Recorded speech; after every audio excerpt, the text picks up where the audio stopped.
Get mantra and meditation MP3s at jasongallant.ca. So weather like this is why you don't see me for periods of time making a video on YouTube, because I've somehow established a precedent of making videos outside, and unfortunately the weather doesn't always cooperate with it, or nature. Sometimes it's flies, or sometimes it's forest fires, or snow, or rain, and definitely not the most comfortable environment to make a meditation video in, or a spiritual video, right?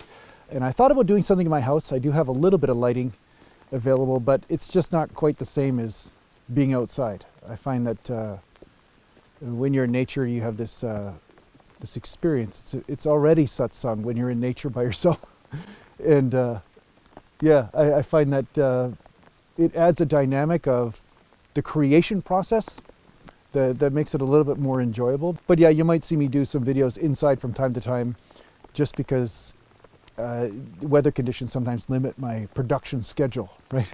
So anyway, hopefully you can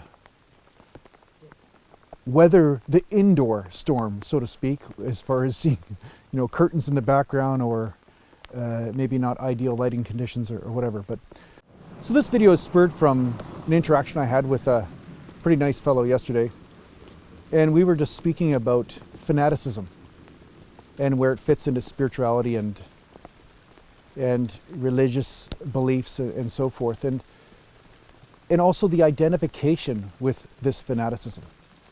So from time to time you will encounter spiritual people, and how you know they're spiritual is that they will tell you. Right? They'll tell you how spiritual they are. They'll tell you what they do, and how good of a person they are, or what type of virtue is their prevalent sort of characteristic. They'll talk about whatever is the issue of the day, and how they, as a spiritual person, are taking care of that issue. They're taking action because that's what's appropriate, because they know best.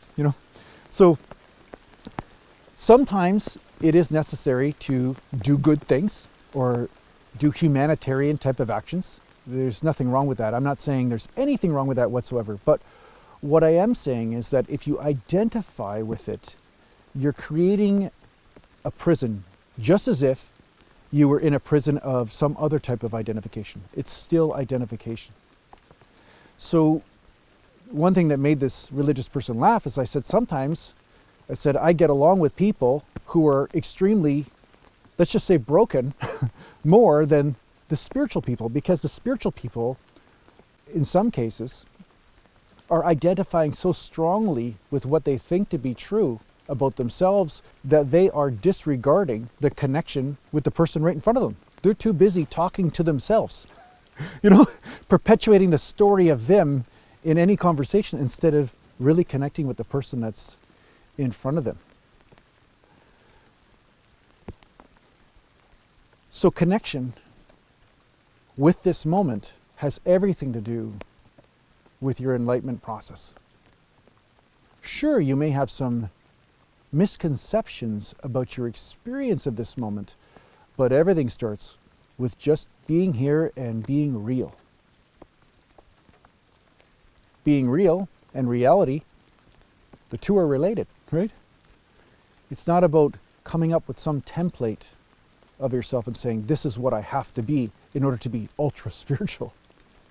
It's more about being as authentic and vulnerable as you can to the experiences within, and learning how to surf with them, not identify with them, not glue yourself to them. So we know that there are many flavors of you going on within.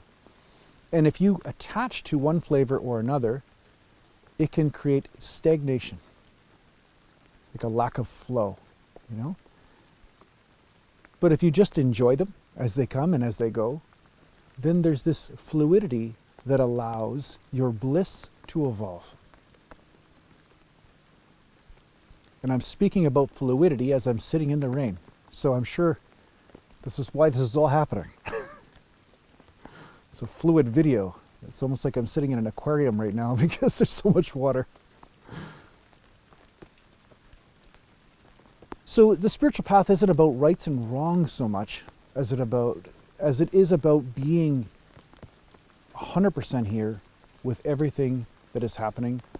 And yes, there will be feelings, there will be pain, there will be pleasure, there will be all of these seasons that happen within you. There will be the pleasant weather, and then the rain weather, and the cold weather. But when you know everything is transitory, you stop trying to make it permanent and say, I am the rain. I am, I am this sensation of what I'm experiencing with the rain. It's like this suffering. I will always be that. And then you try to come up with some sort of way of fixing it when it's not necessary. The rain just comes, the rain just goes. It's your experience of the rain that is the issue, not the rain itself. So becoming master of your own experience has everything to do with being real, with at least being sober enough to know that you're having an experience of rain, and that experience can be very intimate, painful or not, and then allowing that experience to evolve right before your very eyes. You see this with the cold water therapy, right? Where people jump into the cold water and then they at first experience shock, and then they start to breathe through it, and then it becomes a place of comfort. It's just like this with the experiences that are within you.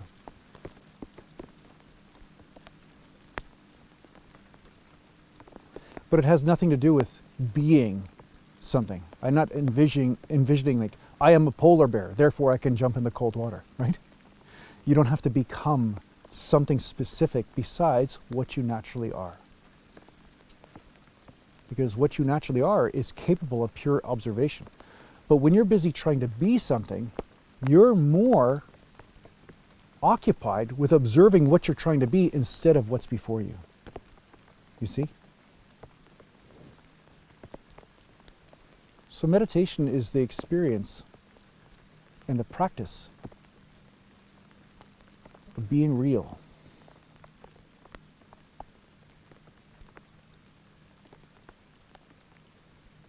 And recognizing that neutral point before the mind begins, that is always there regardless of what type of weather is happening.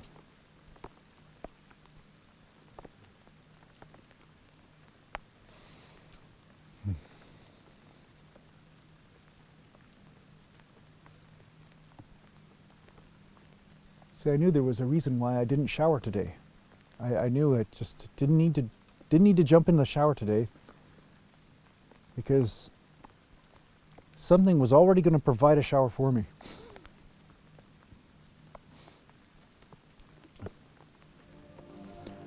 So I hope this helps you on your spiritual journey. Take care for now.